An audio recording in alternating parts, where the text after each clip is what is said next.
Assalamualaikum warahmatullahi wabarakatuh. Halo semuanya teman-teman, selamat malam.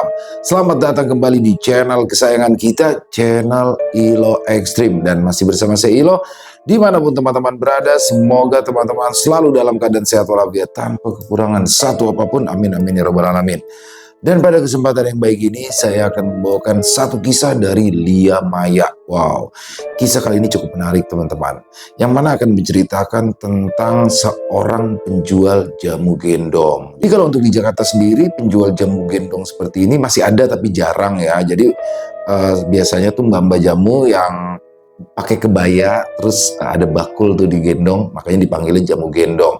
Dan untuk kisah kali ini akan menceritakan tentang kisah penjual jamu gendong yang bernama Sri di sebuah desa yang ada di Jawa Tengah. Nah, Sri ini dikirimi guna-guna. Siapa sih sebenarnya yang sudah mengirimkan guna-guna pada Sri, dan apa motivasinya di balik semua itu? Oke, sebelum kita masuk ke dalam kisahnya, buat teman-teman yang mungkin belum subscribe channel Ilo Extreme, yuk bisa diklik dulu tombol subscribe. Jangan lupa lonceng notifikasinya juga dinyalakan agar teman-teman selalu mendapatkan notifikasi dari konten-konten yang akan kami upload selanjutnya. Untuk channel Ilo Extreme kami upload setiap hari teman-teman ya, setiap malam jam 7 malam waktu Indonesia bagian Barat. Oke, nggak pakai berlama-lama lagi, pasti udah gak sabaran kan untuk masuk ke dalam kisahnya. Kita langsung saja masuk ke dalam kisahnya. Bodogoro guna-guna untuk si penjual jamu gendong. Pagi itu sekitar pukul 9, Sapri, si pengangguran akut yang baru terbangun dari tidurnya, langsung melenggang keluar rumah dan duduk santai di teras, menikmati suasana pagi yang terasa sangat sejuk, ditambah dengan semilir angin yang menerbangkan dedaunan kering di halaman rumah Sapri. Mas, Boyo cari kerja sana, daripada makan tidur aja. Aku sama anak-anak mau kamu kasih makan apa coba? Gerutu Marni sembari meletakkan secangkir kopi panas di atas meja. Kamu ini Marmar, pagi-pagi kau udah ngoceh-ngoceh mulu sama suami. Pamali, celutuk Sapri. Pamali piye toh mas? Ya pamali, bikin rezeki seret, tau enggak? Ya yang bikin rezeki seret itu ya kamu sendiri mas. Kerjaanmu itu loh, kalau nggak nongkrong di warung ya mancing. Hardik Marni yang terus saja menyalahkan Sapri. Hus, jangan ngomel-ngomel. Gak enak didengar tetangga. Masih pagi kok ngomel terus kamu Marmar. Marni yang bosan dengan jawaban sang suami pun berdecak kesal dan memilih pergi ke dalam rumah, meninggalkan suaminya seorang diri di teras. Sementara Sapri yang merasa sudah teramat nyaman dengan aktivitas sehari-harinya sebagai pengangguran, membuat ia tak peduli dengan ocehan istrinya itu. Marni ini berlebihan.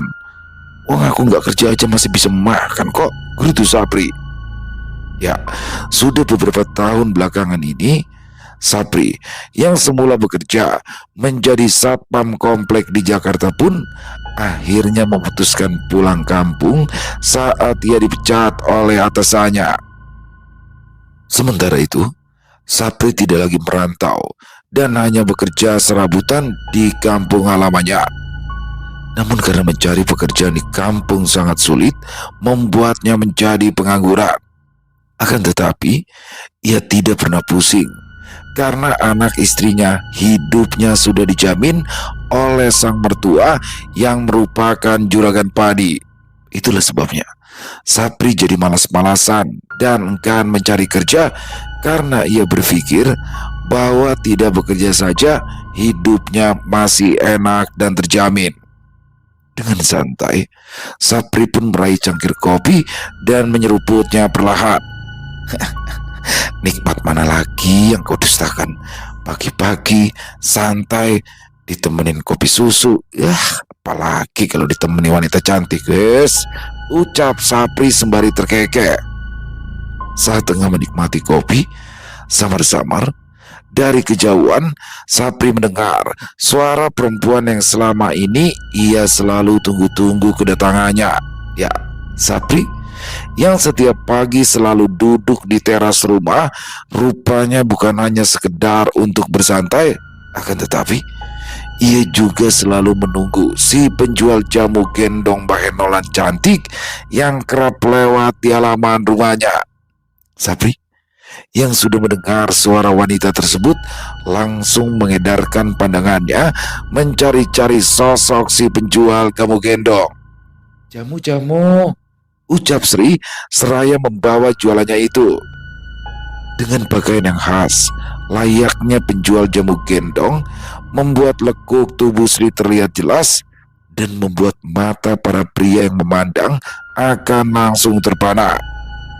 Kulitnya yang mulus, wajahnya yang cantik, membuat siapa saja tergoda. Ditambah Sri adalah janda tanpa anak yang bisa dengan bebas didekati oleh pria manapun. "Wah, ada sih Sri nih," gumam Sapri sumringah. "Sri," panggil Sapri dengan lantang. Sri yang dipanggil namanya pun membalas dengan senyuman, lalu mendekat ke teras rumah Sapri. Mas Sapri, ada apa? Mau minum jamu?" tanya Sri dengan nada suara menggoda. "Ya jelas minum jamu dong, memangnya mau minum susu?" tanya Sapri terkekeh. Mas Supri ini. "Ya wis, mau minum jamu apa?" ucap Sri yang meletakkan bawaannya di atas lantai teras. "Jamu kuat ada nggak Sri?" bisik Sapri sembari memberikan kode kepada Sri. Ya, selain pemalas, Sapri juga sering menggoda perempuan muda, apalagi Marni istrinya. Jarang sekali memberikan jatah di ranjang hingga membuat jiwa liar Sapri kembali memberontak. "Oh ya tentu ada dong Mas Sapri. Emangnya mau berapa ronde sama Mbak Marni?" ledek Sri sembari meracik jamu pesanan Sapri. "Alah Sri, boro-boro berapa ronde?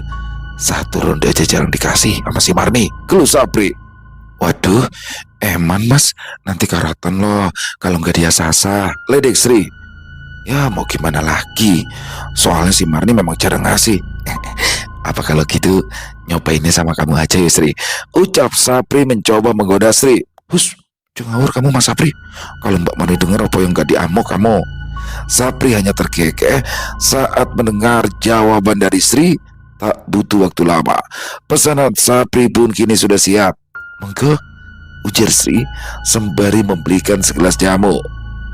Sapri pun tersenyum saat menerima jamu tersebut dan dengan sengaja tangannya mengusap halus tangan Sri yang terlihat cukup putih dan bersih. Dengan tatapan menggoda, Sapri berusaha menarik perhatian Sri. Akan tetapi Sri yang tengah fokus merapikan jualannya tidak menghiraukan tingkah laku Sapri. "Piro Sri?" tanya Sapri sambil memberikan gelas yang sudah kosong. 8.000 saja Mas Sapri." Tunggu sebentar yuk, tak ambil uangnya dulu di dalam." "Oke, monggo Mas." Sapri pun melenggang masuk ke dalam rumah dan mencari keberadaan sang istri yang rupanya tengah sibuk memasak di dapur. "Marni," panggil Sapri pada istrinya. "Apa sih Mas? Ganggu aja, aku lagi masak ini," celetuk Marni. "Ono duit ora?" tanya Sapri. "Piro?" 20.000 aja." "Mau foto-foto Mas?" tanya Marni bingung. "Wes toh, jangan banyak tanya kamu itu Mar." Karena tak ingin diganggu, Marni yang sudah tahu tabiat sang suami pun akhirnya memberikan uang pecahan 20 ribuan. Sapri yang sudah mendapatkan uang tersebut pun berlalu begitu saja dan kembali ke teras rumah. Dengan tersenyum genit, Sapri pun memberikan uang pecahan 20 ribuan tersebut kepada Sri untuk membayar jamu yang sudah ia minum. "Bentar ya Mas, tampil kembalian dulu." Gak usah, uang segitu aku juga nyimpen banyak," ujar Sapri terkekeh. "Walah, oke, matur nuwun Mas Sapri. Kalau begitu aku pamit dulu ya, mau motor lagi," ujar Sri. Sri, besok mampir ke sini lagi yo," ucap Sapri yang dibalas anggukan oleh Sri. Sri pun mulai melangkah meninggalkan halaman rumah Sapri. Akan tetapi, Sapri masih saja memperhatikan lekuk tubuh Sri yang terlihat sangat menggoda. Punya istri koyok Sri, kayaknya aku bakal betah banget di rumah, gumam Sapri berhayal. Saat tengah asyik membayangkan bisa hidup bersama dengan Sri, tiba-tiba saja Sapri dikejutkan oleh kedatangan Marni. "Liatin siapa sih kamu, Mas?" tanya Marni yang penasaran. Kamu ini loh, Mar, bikin aku kaget aja." "Ya kamu itu loh, Mas, sibuk ngeliatin apa?" Gak ada apa-apa. Wes, aku mau pergi mancing. Udah janjian sama si Joko." "Loh, mancing tiap hari, tapi kalau pulang udah pernah bawa ikan," gerutu Marni. Sapri pun hanya menganggap ocehan Marni seperti angin lalu dan pergi begitu saja memasuki rumah untuk mengambil peralatan pancingnya. Tak selang lama, Sapri pun kembali keluar dengan tangan yang sudah membawa alat pancing. Dia melenggang pergi menggunakan sepeda motor metik milik Marni, sementara Marni rupanya sudah berada di warung milik Sumi. "Sum, tuku gula," ucap Marni yang dibalas anggukan oleh Sumi. "Apalagi Mbak Marni?" "Wes, itu aja, wong aku udah masak." "Walah, masak apa Mbak?" "Biasa Sum, ayam kecap. Anakku suka banget sama ayam kecap." "Enak yo, jadi Mbak Marni gak perlu repot-repot cari uang, udah dijatah sama orang tua," ujar Sumi. "Yo alhamdulillah Sum, ya walaupun suamiku pengangguran, seenggaknya aku sama anakku gak kelaparan." "Emane wong tuamu mbak?" Marni pun hanya mengangguk sembari terkekeh pelan. Saat tengah asyik mengobrol dengan Sumi, tiba-tiba saja Marni mendengar suara Sri yang masih berkeliling menjual jamunya itu. "Sri, jamu!" teriak Sumi yang dibalas anggukan oleh Sri. Buru-buru, Sri pun mendekat ke warung Sumi dan langsung meletakkan jamu jualannya di atas kursi bambu yang terletak di depan warung Sumi. Sementara Marni hanya melihat Sri dari ujung rambut hingga ujung kaki dengan tatapan serius dan menusuk. Kayak biasanya Sri," ucap Sumi yang dibalas anggukan oleh Sri. "Mbak Marni ndak sekalian minum jamu?" tanya Sri. "Kedoyan jamu aku." "Walah, padahal Mas Sapri tiap hari minum jamu loh Mbak." "Oh, jadi tiap hari suamiku itu minum jamu buatan kamu toh Sri?" ucap Marni terkejut yang memang baru mengetahui hal tersebut. Sri pun hanya mengangguk dan memberikan segelas jamu pesanan Sumi. "Memangnya suamiku kalau pesan jamu apa?" Jamu kuat Mbak," bisik Sri. Sontak Marni pun membelalakan bola matanya karena terkejut. Ia berpikir sejenak, untuk apa suaminya itu meminum jamu kuat padahal ia sendiri jarang sekali memberikan jatah di ranjang. Marni yang mengetahui hal itu pun langsung merasa tak suka dengan Sri, sebab dia tahu sekali tabiat suaminya yang terkadang masih suka menggoda wanita-wanita cantik. "Awas saja kamu Mas, pulang tak gures burungmu," batin Marni kesal. Karena merasa kesal, Marni pun berlalu begitu saja meninggalkan warung Sumi tanpa sepatah kata pun. Sementara Sri hanya terkekeh melihat wajah Marni yang terlihat menahan amarah. "Dasar pasangan aneh, wong suaminya minum jamu tiap hari, masa si Marni gak tahu?" ucap Sumi tiba-tiba. Sri pun hanya tersenyum menanggapi hal tersebut. Saat sudah mendapatkan haknya, Sri pun kembali berkeliling. Sementara di sisi lain, Sapri yang sudah sampai di sungai pun mendapati Joko yang sudah lebih dulu berada di sana. "Loh Jok, cepet banget kamu udah sampai di sini aja," tanya Sapri yang mulai mendekati Joko. "Udah dari tadi aku nungguin kamu Pri." "Tadi aku nungguin si Sri lewat dulu, biasa minum jamu." Waduh selama kamu Pri. Lagian apa yo Sri mau sama pengangguran koyo kamu?" ledek Joko. "Mau taruhan? Ayo, berapa sampai aku bisa dapetin Sri?" ucap Sapri menantang. Joko pun hanya terkekeh dan menggeleng-gelengkan kepala menanggapi sikap temannya itu. Sementara Sapri langsung mencoba umpan pertamanya sembari sesekali mengobrol dengan Joko tentang Sri. Ya, sudah sedari lama Sapri sangat menyukai Sri dan ia ingin sekali bisa berhubungan khusus dengan Sri walaupun Sapri sudah memiliki Marni. Akan tetapi perasaannya sudah sangat hambar, ditambah tidak ada lagi keharmonisan dalam rumah tangganya itu. Dapetin Sri itu berat, Pri. Sainganmu ya pasti juragan-juragan. Wong setahu aku ya, dari gosip-gosip yang beredar, si Sri itu simpanannya para juragan. Ucap Joko. Ah, yang bener kamu, Jok.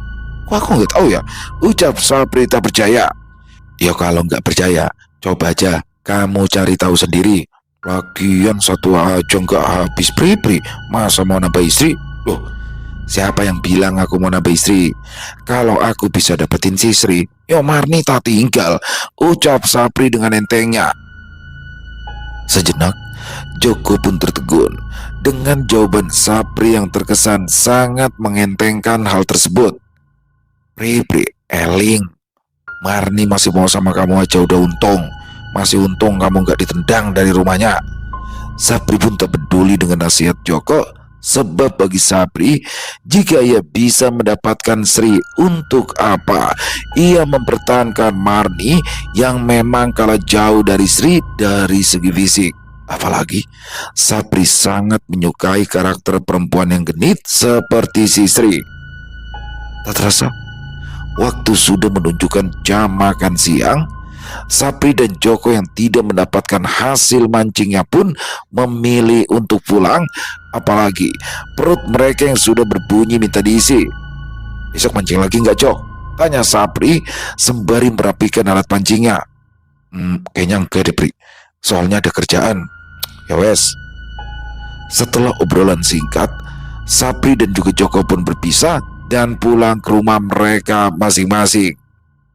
Baru saja sampai di halaman rumah, rupanya Marni sudah menunggu kepulangan Sapri dengan wajah yang ditekuk menahan kesal. Sapri yang melihat sikap sang istri pun langsung mempertanyakan, "Kenapa kamu, Mar? Sini kamu, Mas," ucap Marni yang langsung menarik tangan Sapri untuk masuk ke dalam rumah. Dengan wajah bingung, Sapri pun hanya terdiam dan menurut saja saat tangannya ditarik paksa.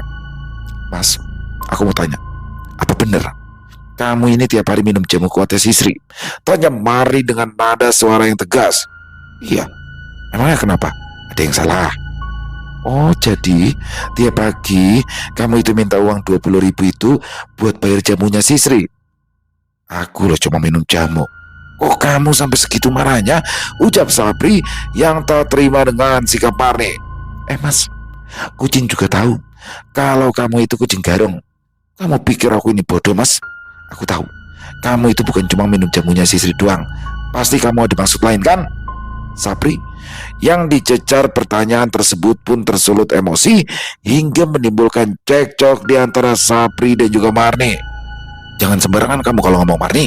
Kamu itu loh sama suami udah gak ada sopan-sopannya," ucap Sapri dengan nada membentak. "Loh, kamu aja gak bisa jalanin kewajiban kamu, Mas? Kalau bukan karena orang tuaku, mana bisa kita makan? Harusnya kamu itu malu, sadar diri. Kalau bukan karena anak, aku juga rasudi bertahan sejauh ini sama kamu," hardik Marni kemudian berlalu pergi ke dalam kamar. Sementara Sapri justru terdiam. Ia tak menyangka jika sang istri akan mengucapkan kalimat sejujur itu. Sapri yang merasa kesal pun memilih kembali pergi untuk menenangkan diri. Lagi lapar, bukannya disiapin makanan, malah kena ocehan terus-terusan. Apes banget aku punya istri koyo si Marni, gerutu Sapri lalu kemudian mengemudikan sepeda motornya. Selang beberapa menit, tibalah Sapri di depan Warmindo milik Agus, tempat di mana Sapri biasa nongkrong bersama rekan-rekan lainnya termasuk Joko. "Gus, Indomie kuah 1, telurnya 2, yang pedas," ucap Sapri sembari duduk. "Siap." Tak butuh waktu lama, pesanan milik Sapri siap dihidangkan. "Nih, Pri, tumpen kamu jam segini udah kesini?" tanya Agus sembari meletakkan mangkuk di hadapan Sapri. "Ah, bosen aku denger si Marni ngoceh terus," gerutu Sapri. "Ya makanya cari kerja, Pri. Jadi nggak diinjek-injek terus harga dirimu sama si Marni." Gus, mau cari kerja di mana? Kamu tahu kan, cari kerja zaman sekarang itu susah." "Ah, memang dasar kamunya aja, Pri, yang udah keenakan nganggur, makanya jadi malas cari kerja. Padahal kamu itu bisa loh bantu-bantu mertuamu yang juragan padi itu," ucap Agus. Udahlah, jangan ceramah, malah tambah bikin pusing aja." Sapri pun menikmati makan siangnya. Dan saat tengah asik mengunyah, tiba-tiba saja Sri yang baru selesai berkeliling berhenti sejenak di warmindo milik Agus untuk memesan mie goreng dan es teh.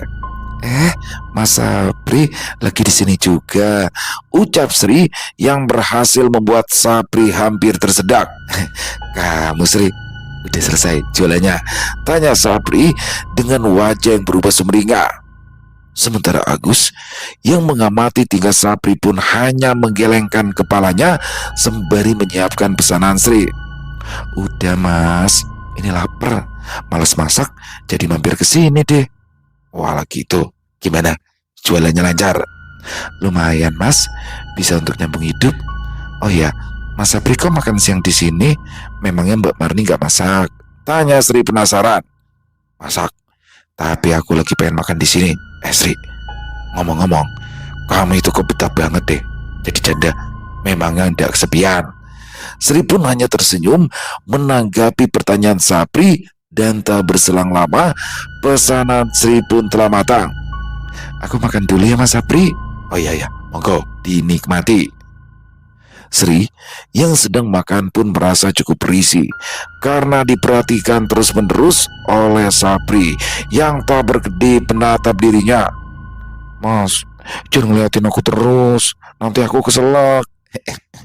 "Ya jangan sampai keselak dong, pelan-pelan," ucap Sapri sembari terkekeh. Setelah menghabiskan makanannya, Sri yang hendak membayar pesanannya pun langsung ditahan oleh Sapri. "Sudah, biar nanti aku yang bayar." "Walah, gak apa-apa memangnya Mas Sapri." "Ya gak apa-apa, asal aku boleh main ke rumahmu," ledek Sapri yang hanya dibalas senyuman oleh Sri. Sri yang tidak jadi membayar pun langsung berpamitan begitu saja karena hari sudah semakin siang. Matahari sudah semakin panas menyongsong bumi. "Gus, total piro?" tanya Sapri. 35.000 aja, Pri." "Wes, nanti ya tak minta uang dulu sama si Marni. Tadi aku lupa nggak bawa uang." Ucap Sapri. "Walah, nraktir Sri tapi malah ngutang kamu, Pri. Apes banget si Marni punya suami kayak kamu," gerutu Agus. "Berisik. Wes, aku mau nyusul si Sri dulu," ujar Sapri yang langsung tancap gas pergi meninggalkan warmindo. Agus pun hanya menggeleng pelan melihat tingkah laku Sapri yang seperti tidak ada malunya. Buru-buru Sapri mengejar Sri yang rupanya belum terlalu jauh. "Sri, mau diantar?" "Oh, gak usah Mas, nanti kalau Mbak Mane lihat bisa salah paham." "Tenang aja, aman." Bonceng, panas banget ini. Eman sama kulit putihmu itu, Sri." Sri yang memang sudah sangat lelah pun akhirnya menerima tawaran tersebut. Dengan hati-hati, Sri membonceng Sapri. Sapri yang sangat bersemangat pun langsung mengantarkan Sri pulang. Di perjalanan, Sapri selalu curi-curi pandang menatap kecantikan Sri lewat kaca spion. Tak butuh waktu lama, tibalah mereka di halaman rumah Sri. Terlihat sunyi sepi karena rumah Sri sedikit berjarak dari rumah-rumah lainnya. "Mau mampir dulu Mas," tawar Sri. "Emangnya boleh?" "Ya boleh dong Mas, apalagi Mas Sapri udah nganterin aku pulang." Dengan semangat, Sapri pun menganggukkan kepalanya kemudian masuk ke dalam rumah Sri. "Duduk dulu Mas, aku bikinin kopi yo." "Ya Sri boleh, makasih yo." Sri hanya mengangguk lalu masuk ke dalam.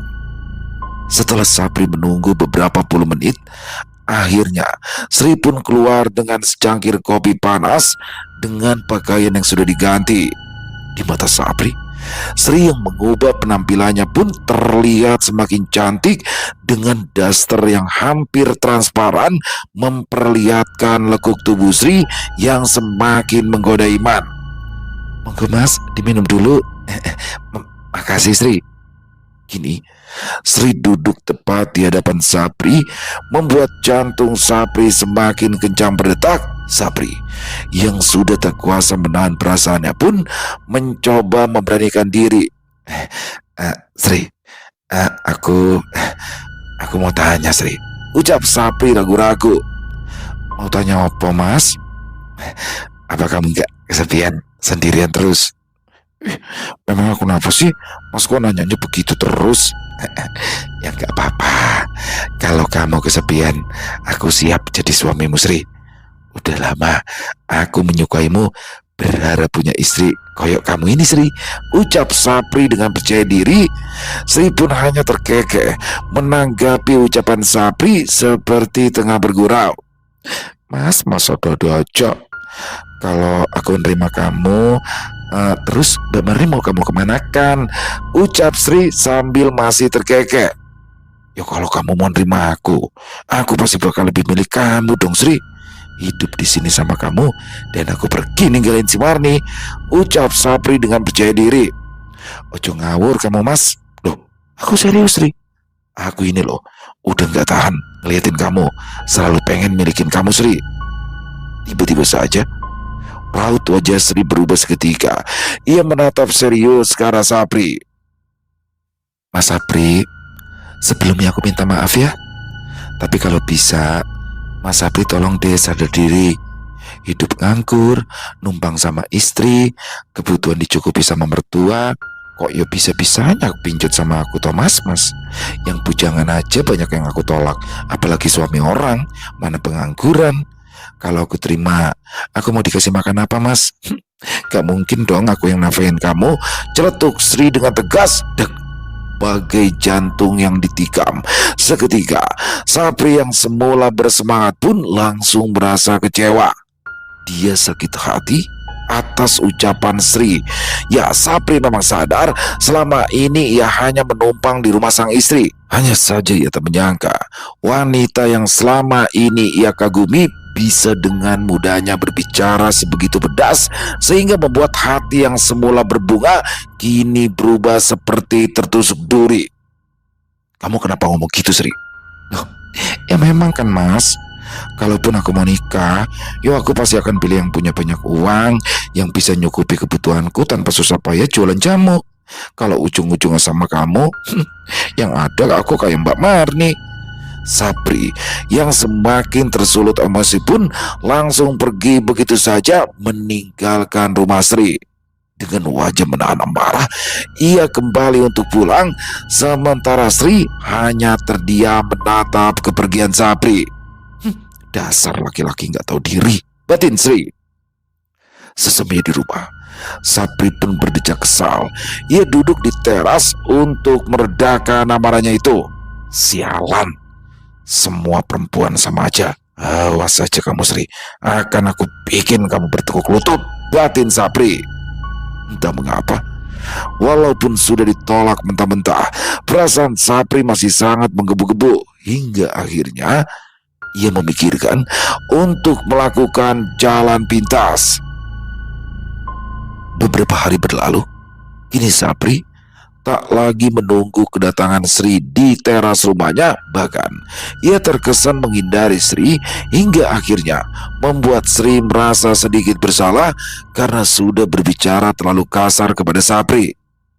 "Apa waktu itu aku terlaluan ya sama Mas Sapri?" gumam Sri yang tengah melamun di dalam kamarnya.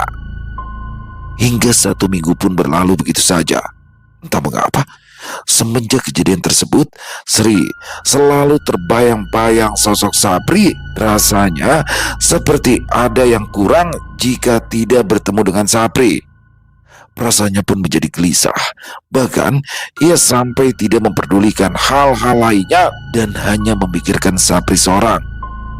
"Hari ini aku harus ketemu sama Mas Sapri. Aku harus minta maaf," gumam Sri. Sri yang sudah bersiapan berjualan pun mulai berkeliling. Sesaat ia hendak melewati halaman rumah Sapri, dan sesuai dengan dugaan Sri bahwa Sapri tengah bersantai di teras rumah. Dengan girang, Sri pun langsung mendekat dan menawarkan jamu kepada Sapri. Untungnya, Sapri menyambutnya dengan baik dan seperti tidak terjadi apa-apa. Semenjak pertemuan itu, Sri dan juga Sapri semakin menjadi intens. Bahkan Sapri seringkali berada di rumah Sri. Ya, mereka menjalin hubungan di belakang Marni. Sementara itu, Marni yang merasakan perubahan sikap dari suaminya yang jarang berada di rumah pun menjadi bertanya-tanya dan mencoba mencari tahu. Hingga akhirnya di malam itu, saat Marni hampir terlelap, dia terbangun karena mendapati suaminya terbangun kemudian pergi dengan cara mengendap-endap. Marni yang penasaran pun mencoba membuntuti sang suami yang rupanya diam-diam pergi menuju rumah si Sri. "Mas Sapri!" pekik Marni tertahan dari kejauhan. Marni melihat dengan mata kepala sendiri betapa hangatnya hubungan sang suami dengan Sri yang berpelukan di ambang pintu. Lalu tak lama, Sapri pun memasuki rumah Sri dan pintu ditutup rapat-rapat. Marni yang penasaran pun mencoba mencari celah untuk mengintip. Saat berhasil mengintip dari balik jendela yang kain gordennya terbuka, membuat Marni terkejut saat melihat suaminya tengah bermesraan dengan Sri. "Kurang ajar kamu, Mas. Dasar laki-laki tidak tahu diri kamu," batin Marni. Matanya memerah menahan amarah, bukan lagi soal cinta, melainkan perasaan kecewa karena sudah dikhianati sebagai seorang istri. Marni sudah sangat menerima kondisi Sapri yang selama ini hanya jadi benalu dalam hidupnya. Marni pun memilih untuk pulang daripada harus melabrak mereka berdua. Saat tengah jalan pulang, tak jauh dari halaman rumah Sri, tiba-tiba saja Marni menabrak seseorang. "Aduh," pekik Marni. "Loh Marni, habis dari mana kamu?" tanya seorang pria tua yang rupanya merupakan juragan Kasim, yakni bapak kandung Marni. "Bapak?" ucap Marni terkejut. "Kamu itu habis dari mana? Malam-malam begini, muka-mukai gelisah begitu?" tanya juragan Kasim. "Kok apa-apa, Pak? Bapak sendiri ngapain malam-malam di sini?" tanya Marni. "Oh, Bapak habis tilik sawah," ucap juragan Kasim terbata-bata. Marni pun hanya menganggukkan kepala dan berpamitan untuk pulang. Sesampainya di rumah, Marni masih tidak tenang dan terus memikirkan suaminya itu yang berselingkuh dengan Sri. "Harus dikasih pelajaran kamu, Mas, biar kapok," batin Marni. Marni pun memilih pura-pura tidak tahu dengan kelakuan sang suami di belakangnya, sebab ada rencana yang akan menuntaskan rasa sakit hatinya. Hari-hari berlalu begitu saja. Semakin hari, Sapri semakin jarang di rumah dengan alasan sudah mendapatkan pekerjaan. Padahal Marni tahu bahwa Sapri selalu berada di rumah Sri. Entah apa yang membuat Sri kepincut dengan Sapri sehingga membuat Sri seperti dimabuk asmara. Hingga akhirnya malam itu pun tiba. Pukul 10 malam, seisi desa digemparkan oleh berita tentang Sapri dan juga Sri yang kepergok mesum oleh warga. "Tok tok tok, tok tok tok. Assalamualaikum." "Waalaikumsalam." Marni membuka pintu rumahnya yang rupanya sudah ada Pak RT dan Pak RW yang mendatangi rumahnya. "Pak RT, Pak RW, tumben kesini malam-malam, ada apa?" tanya Marni dengan bingung. Mbak Marni, bisa ikut kami sebentar?" ucap Pak RT. "Ada apa ya Pak?" tanya Marni yang semakin bingung. Itu Mbak, Mas Sapri kepergok mesum sama si Sri. Ini di rumah Sri sudah ramai, jadi bisa nggak Mbak Marni ikut kita ke sana?" Jelas Pak RW. Bukan hal yang mengejutkan bagi Marni tentang perselingkuhan suaminya itu, namun ia tak menyangka jika suaminya dan juga si Sri sampai kepergok warga. "Bisa, tapi saya minta ditemani ibu sama bapak dulu," ucap Marni. Juragan Kasim sama Bu Romla juga sudah ada di sana kok Mbak Marni. Jadi tinggal Mbak Marni saja. Mendengar jawaban Pak RW, Marni pun hanya menganggukkan kepalanya, kemudian ikut pergi menuju rumah Sri. Rupanya sudah banyak sekali warga desa yang tengah berkumpul di sana. Saat melihat kedatangan Marni, sontak semua mata tertuju pada Marni. Bagaimana tidak, pasalnya Marni terlihat sangat tenang dan tidak menangis sama sekali. Bahkan saat Bu Roimah memeluk Marni pun Marni seperti takjub. Di mana mereka? Tanya Marni sambil mengedarkan pandangannya. Di dalam kamar, ucap Pak RT. Marni pun melesak masuk dari kerumunan banyak orang. Namun saat sampai di ambang pintu, alangkah terkejut Marni saat melihat kondisi suaminya dan Sri yang terlihat masih dalam posisi seperti tengah berhubungan. Akan tetapi wajah Sri yang terus menangis meminta pertolongan, sementara Sapri terlihat tak sadarkan diri. Mbak Marni, maafin kami, tolong jangan lakukan ini, ucap Sri. Marni pun seketika mengerutkan alis saat mendengar kalimat yang diucapkan oleh Sri. Loh, maksud kamu apa ya? Tanya Marni bingung. Maaf Mbak Marni, Mas Sapri dan Mbak Sri ini gancet, dan Mas Sapri tak sadarkan diri sedari kami gerbek tadi, jelas Pak RT kepada Marni. Gancet, ucap Marni mengulangi kalimat tersebut. Jadi mereka nggak bisa lepas gitu? Tanya Marni yang dibalas anggukan oleh Pak RT. Tolong Mbak, maafin kami. Tolong jangan pakai dukun untuk nyelakain kami. Aku tahu Mbak Marni sudah tahu dari lama hubungan kami kan. Jadi pasti yang ngelakuin ini Mbak Marni. Dek, betapa sakitnya hati Marni saat justru ia menjadi sosok yang disalahkan atas apa yang terjadi oleh Sri dan juga Sapri. Sri, kayaknya kamu itu memang gak tahu malu, dan aku sama sekali tidak pernah ngelakuin apapun yang kamu tuduhkan tadi. Ojo ngawur kamu, hardik Marni tak terima mendengar jawaban Marni. Entah mengapa seketika pandangan Sri tertuju kepada Juragan Kasim. Apa jangan-jangan ini ulah kamu ya Juragan Kasim? Tanya Sri yang seketika membuat Marni dan semuanya tercengang. Loh, apa hubungannya dengan suami saya?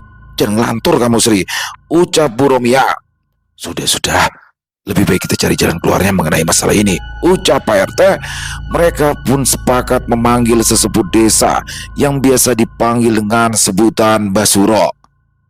Setelah menunggu beberapa puluh menit, akhirnya Mbah Suro yang dijemput oleh anak Pak RT pun datang. Dia langsung menghampiri Sri dan juga Sapri yang masih dalam kondisi gancet. Kini wajah Sri pun sudah semakin terlihat pucat.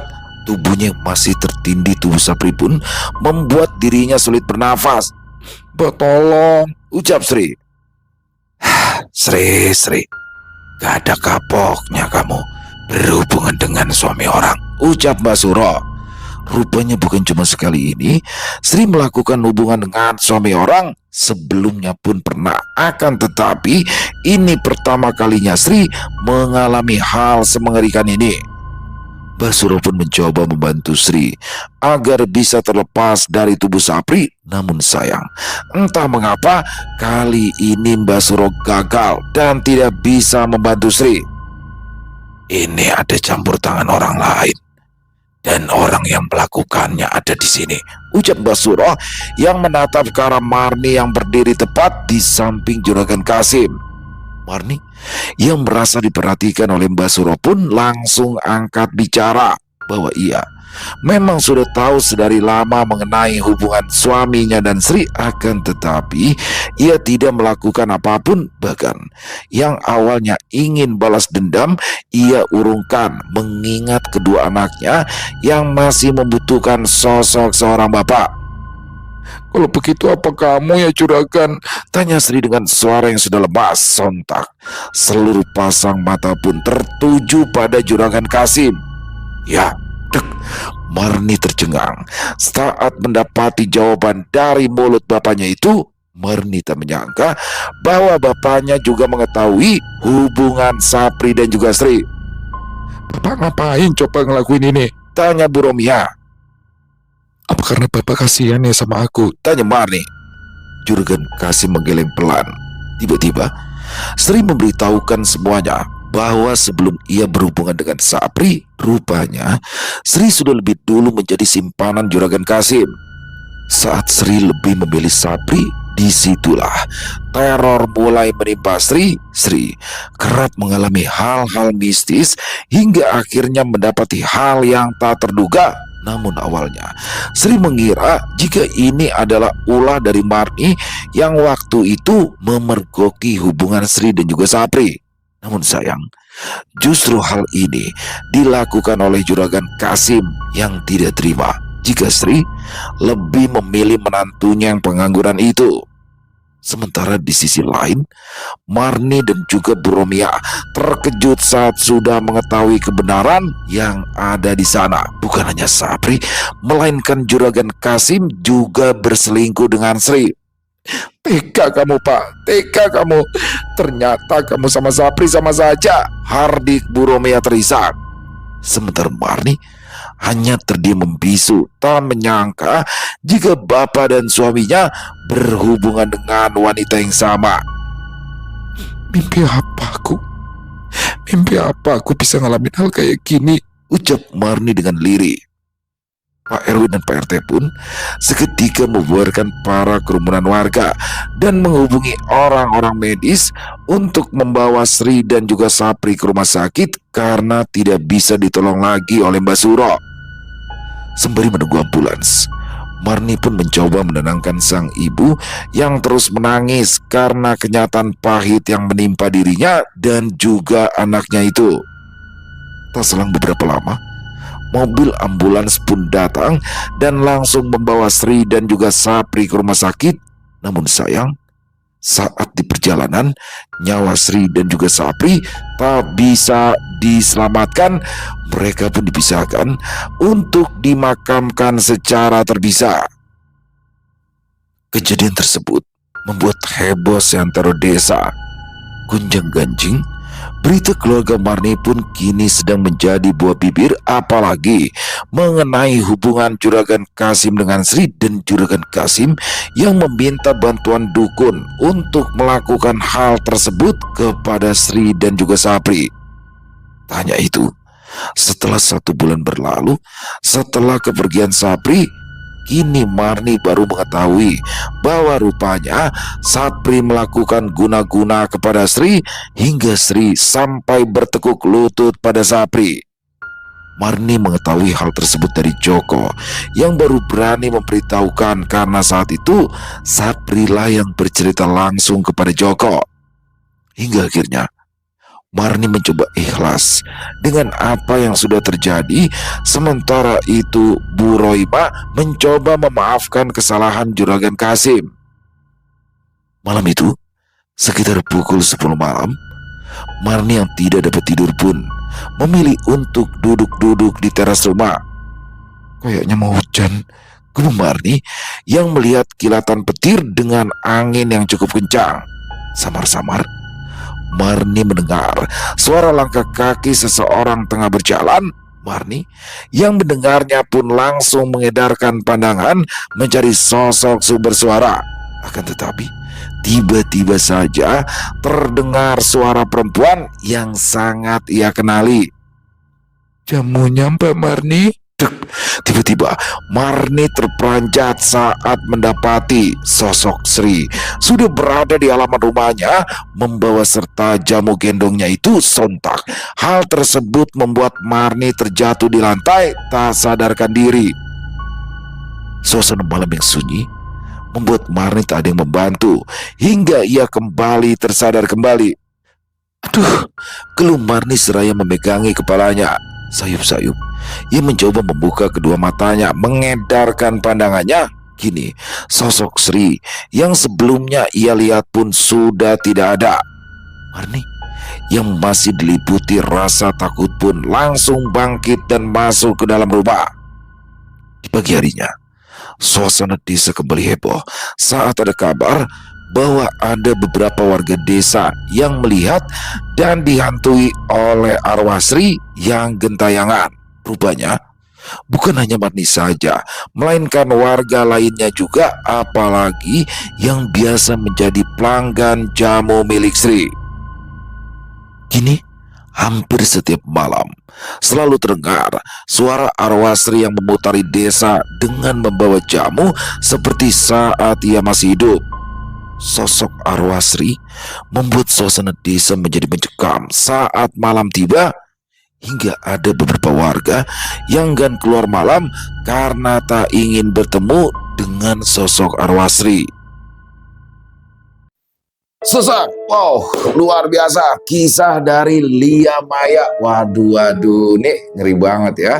Nih plot twist banget kisahnya, tapi udah ada clue-nya sih sebenarnya di tengah tadi ya, ketika Marni setelah memergoki si Sri dan Sapri itu, tiba-tiba kok ada ayahnya Juragan Kasim, dan Juragan Kasim ini kayak agak tergagap gitu jawab pertanyaan Marni, mau kemana Pak malam-malam ya kan.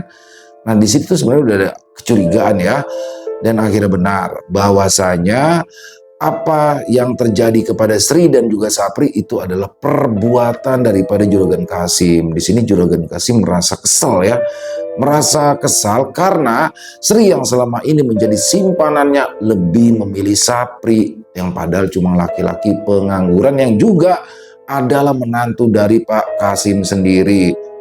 Dia pasti kesel banget ya. Udah keluarganya dia bantu tiap bulannya ya kan, selingkuhannya diambil juga. Waduh, ini antagonisnya benar-benar ada di Sapri, di Sri, dan juga Juragan Kasim. Yang paling tersakiti jelas Marni, lalu juga ibunya Marni yang tersakiti karena perbuatan suami-suaminya yang kurang ajar. Tapi ya gitu teman-teman ya, hal ini relate nih. Sebenarnya lebih kepada masing-masing aja ya menjaga diri ya. Karena memang rata-rata penjual jamu gendong itu kan dia pasti penampilannya bukan seksi ya, namanya kebaya ya memang seperti itu. Ya tergantung dari bagaimana cara laki-laki menyikapi dalam menatapnya dan juga bagaimana si wanitanya juga bisa menjaga sikap. Jadi ya mari kita ambil hikmah yang baiknya saja dalam kisah barusan dan dibuang yang buruk-buruknya. Dan terima kasih kepada Lia Maya atas kisahnya yang luar biasa. Ditunggu lagi untuk kisah-kisah selanjutnya.